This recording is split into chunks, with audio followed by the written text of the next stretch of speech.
سلام كوراتغا تلتي إيري مخسب كمي تنحكم مجم أب كل شنخاتكم مجد كتلو نايوترو تمنيت نايو بخلو نغربلكم زلنا مدباتنا حقوسات كتكونو ناتمننا كم توترو نعخم نمزناين حبريتا نمتحلافن النتعرو حجيون نعخمي باكي عزبلنايو حدي زعبا حيزنا دبخيلناكم علنا كدوم جمارنا جن حدراخم لايك شير سابسكرايب بمقبار كتتبابعنان حدشو كبتحكم دما ناي مزخاخر قاچل ጭርከተብሉን እናተላበና ስንቅና ሞራልያሞ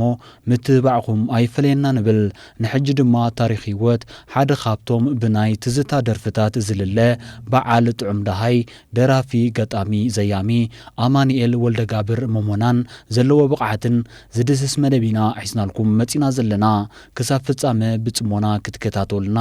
እናዓደምኩ ናብቲ መደብ የስክረኩም ሰናይ ጻንሖት ሓደ ካብቶም በቲ ጥዑም መኣዛ ድምጹ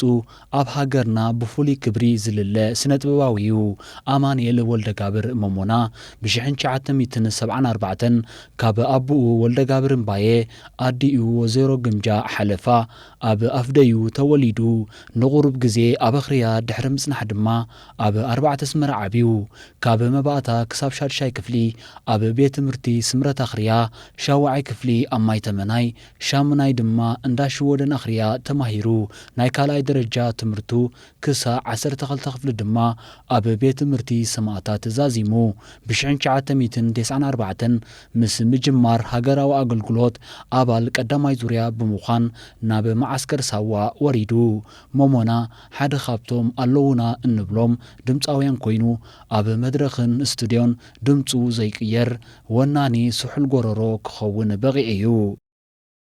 حفشاوي سنتبواوي دحر بايتا آمانيل ممونا قدمي سنتببنيا خوينو درف مملاخو أب موياتات باتلاميران فاغرونيو زنتف نيرو أبو نقاداي بمنبارو من مسودوم حيال ناي فقر متأسار سلزنبورو من ممونا بمويا حصاوين كمعبللوم يدليو نبرو آمانيل جنا نابت ببدأ زازوه نابو نخدهب عبايو ويزرو أخبرت بلاتا أو علوم كندت صلاويت كيكونا كم زي ترفايو آمانيل زقمت نسن أب كبابين فتوتي نزخونا وراي زتصبغا كومون بزي مسارح موزيكا زدرفا فلتي سبين نيرن قعزو سنت بابامانيل ممونا تمهاراي شاوعي كفلي انكالو أتحيزو موزيكا كغربن أب دراماتات كواسئن جميرو أرانشي ملكعان ممونا نزبلا فتوات درفتاتو كابشعو أتحيزيو كدرفن جمره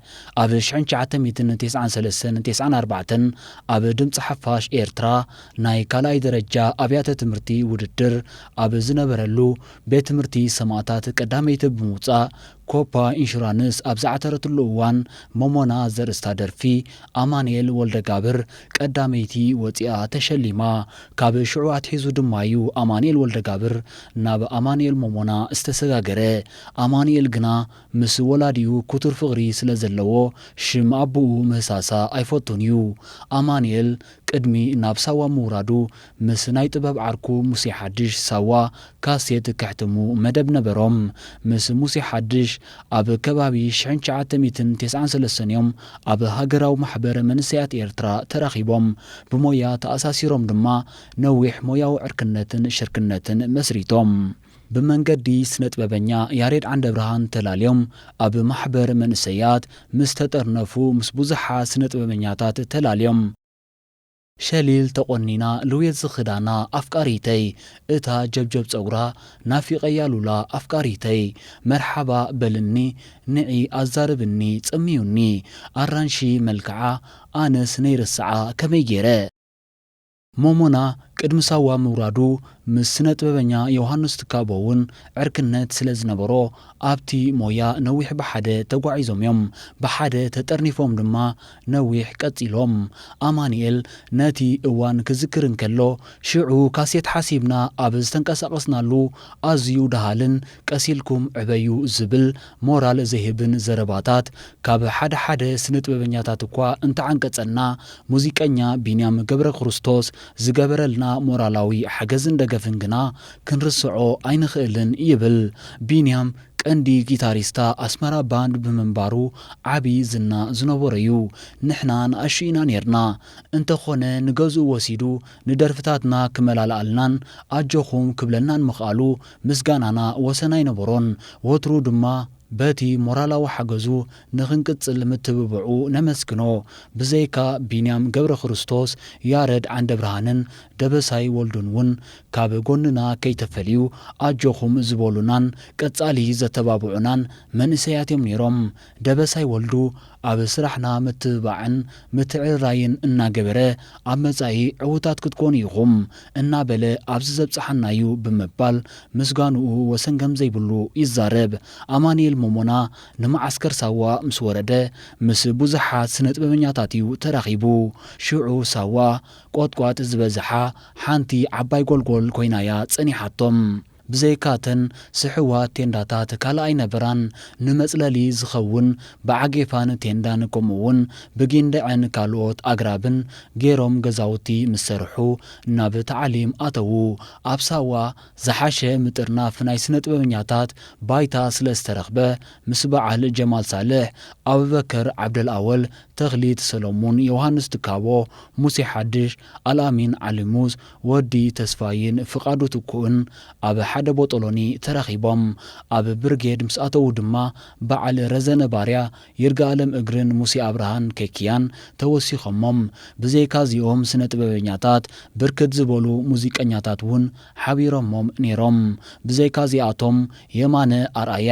ማቴዎስ በይዝ ጊታሪስታ፣ ሙሴ ሃብተ ጋንዲ፣ ሚካኤል ተኽለ ድራመር፣ ዮናስ ኣፋድሽ ድራመር፣ ሙሴ ዳዊት ኦርጋን፣ ኦርጋኒስታ ዘካርያስ ዛኪ፣ ኣማን ዕቑባይ፣ ተኽሊት ተዋስኣይ፣ ታደሰ ኣሜሪካ፣ ኣድሓኖም ገብረ ማርያም፣ ዛይድ ንጉሰ ፍረወይኒ፣ ጓል ዓባየይ፣ ምሕረት ይከኣሎ፣ የማነ ኣርኣያ፣ እልልታ ኣውሎ ተዋስኣይ ወዘተ ነይሮም።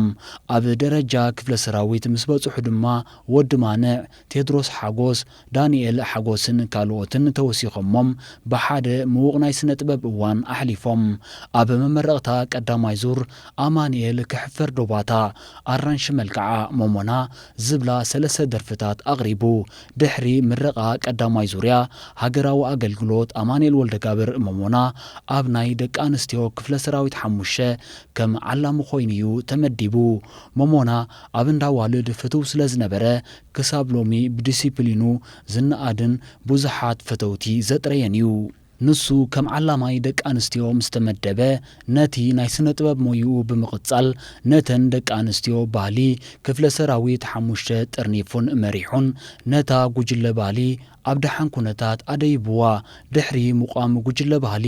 ሃገራዊ ኣገልግሎት ንሱ እውን ኣባል ናይታ ጉጅለ ብምዃን ንጎስጓስ ሃገራዊ ኣገልግሎት ናብ ኩለን ኩርናዓት ሃገርና ተበገሱ።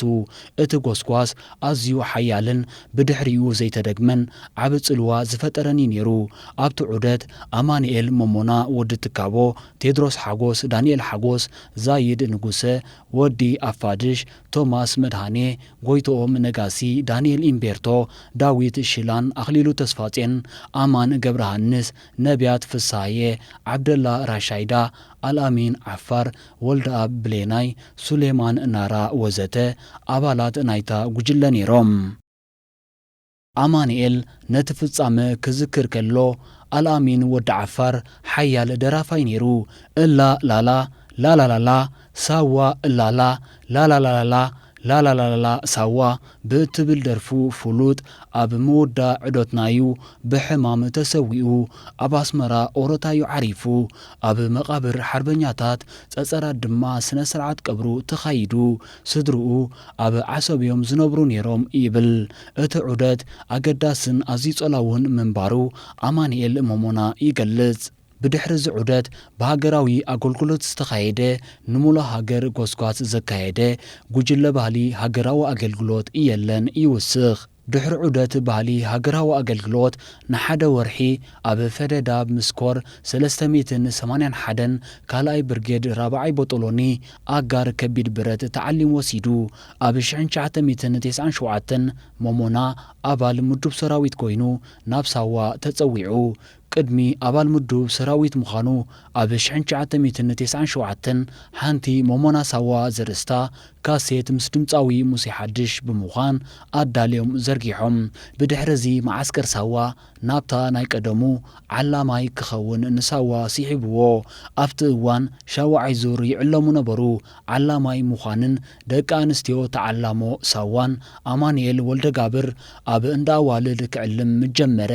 ምስተን ደቂ ኣንስትዮ ክወሃድ ግዜ ኣይወሰደሉን ሞሞና ብወታደራዊ ዲሲፕሊን ዝተመልመለ ብምዃኑ ምስቲ ህዱእ ጠባዩ ነቲ ከቢድ ዕማም ክዋፅኦ ኣየጸጎሞን ቁሩብ ከይጸንሐ ግና ኩነታት ወራር ወያነ ስለ ዘጋጠመ ቀዳማይ ወራር ኣብ ከባቢ ታባ ኤርምያስ ሃይኮታ ካልኣይ ወራር ኣብ ማዓስከር ሳዋ ሳልሳይ ወራር ምስ ናይ ባሮንቱ ኩነታት ኣብ ዓዲ ቀሺ ሃይኮታ ተሰነይ 2 ግዜ ኣብ ኩናት ተሳተፈ ድሕሪ ምፍሻል ወራራት ድማ ናብ ቤት ትምህርቲ መኮንናት ዓላማይ ካዴት ኮነ ቤዚክ ዝበሃሉ ካብ ኣዘስቲ ቦጠሎን ንላዕሊ ምስ ብጾቱ ኮይኑ ስልጠና ክህብ ጀመረ በዚ ድማ ክሳዕ 2004 ቀጸለ ሞሞናን ካሴታቱን ሞሞና ኣብ መንጎ ናብ ኣስመራ መጺኡ ነታ ምስለይ ዘርእስታ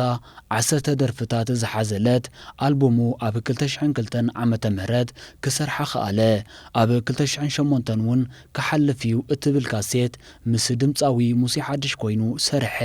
ሓንቲ ካብተን ደርፊ ዝኾነት ወኒንኪዮ ትሕዝቶ ግጥማ ምስ ንስተማቕር ከኣ ወኒንኪዮ ህይወተይ ኣድኪምክዮ ንውስ ዓቕመይ ተጸንቂቕዮ ዓቕለይ ናባኺዮ ጉዕዞይ ተስፋኺ ለግስለይ ጥዑም ላዛ ዕላልኪ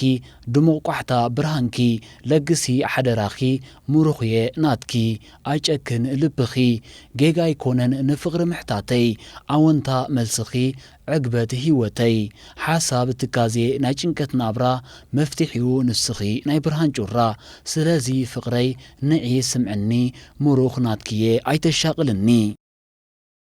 ሞሞና ድሕሪ 2009 ናብ ጉጅለ ባህሊ ዋልታ ተመደበ ኣብ 2010 ድማ ኣስመራ ኢልኪ ዘርእስታ ኣልቡም ዘርግሐ ኣብ 2011 ምስ ጉጅለ ባህሊ ዋልታ ንህዝብን ሰራዊትን ንምዝንጋዕ ናብ ጋሽ ባርካ ዑደት ኣካየደ ኣብቲ መንግስቲ ዝጠለቦ ባህላዊ ፀወታታትን ንጥፈታትን ኣብ በዓላትን ካልእን እናሰርሐ ድማ ቀጸለ ኣብ 20 ሰነን መዓልቲ ናጽነትን ብርክት ዝበሉ ንሃገርን ህዝብን ዘነቃቅሑን ዘዘናግዑን ደርፍታት ሰሪሕ እዩ ኣብ 2013 ሓንቲ ምነት ዘርእስታ ባህላዊት ካሴት ምስ ገጣሚ ዓወት መንግስቲ ኣብ ብምዃን ሰሪሖም ሞሞና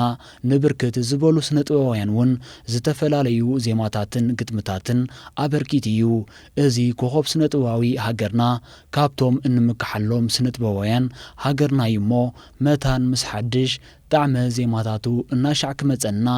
ዕድመን ጥዕናን እንምነየሉ እምበኣርከ ዝኸበርኩም ተኸታተልቲ መደባት ኤሪ መኽሰብ ሎሚ ዝበልናዮ ትሕዝቶ እዚ ሰማዕኹም ወይ ነይሩ በዚ ነቕርበልኩም ዘለና መደባትና ዓጊብኩም ክትኮኑ ሙሉእ ተስፋና ኣብ ቀጻሊ ብኻልእን ሓድሽን ትሕዝቶ ክሳብ ንምለሰኩም ፀፅብቑ ንምነየልኩም ኤሪ መኽሰብ ኢንተር